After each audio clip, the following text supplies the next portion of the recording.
Ini seringkali disampaikan, ditanyakan kepada Syekh Abdul Muhsin Al-Abbad, ya, Syekh, boleh atau tidak saya menerima nafkah dari bapak saya sementara bapak saya kerjanya haram, penghasilannya dari barang haram? Maka kata beliau, kalau memang kamu hormat kepada orang tuamu, sayang dan perhatian, maka langkah pertama kamu nasihati dia agar tidak meneruskan dari penghasilan haram ini, gitu.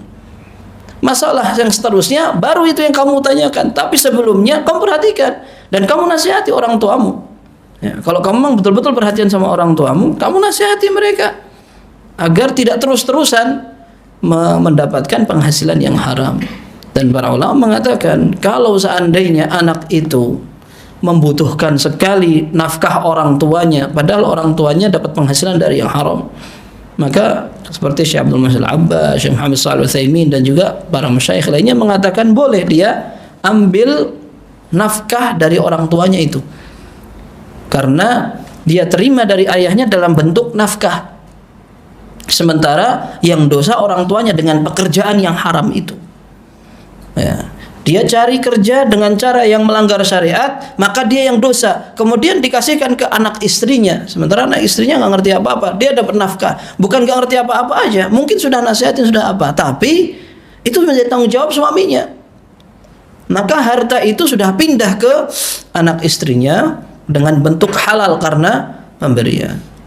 Maka seandainya ada orang dikasih hadiah, misalkan ini kan kalau anak nafkah, kalau pemberian hadiah bagaimana? Saya dikasih hadiah entah pernikahan atau karena Idul Fitri atau hadiah lainnya, tahu-tahu ada orang kasih hadiah dan dia ngerti ini kerjanya di tempat yang haram, maka itu hadiah halal karena dia datang kepada ana dan memberikan sebuah hadiah dalam bentuk yang halal, pemberian, ya, seperti itu. Tetapi kalau seandainya ada orang bisa hati-hati, maka itu lebih baik. Dan orang muslim mereka memiliki kehormatan pada setiap masing-masing anggota badan.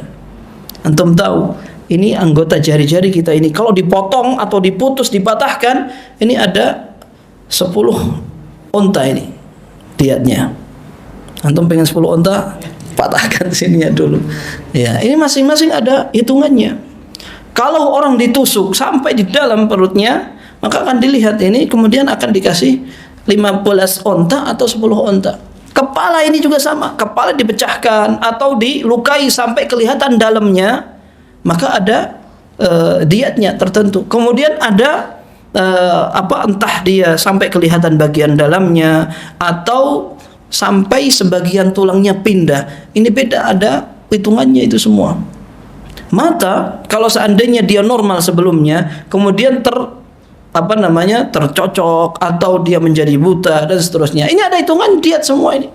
Telinga, bibir, lidah, sebagian ulama membedakan kalau seandainya orang dari awalnya tidak bisa berbicara. Kemudian bibir juga sama, sebagian ulama membedakan antara bibir atas, bibir bawah.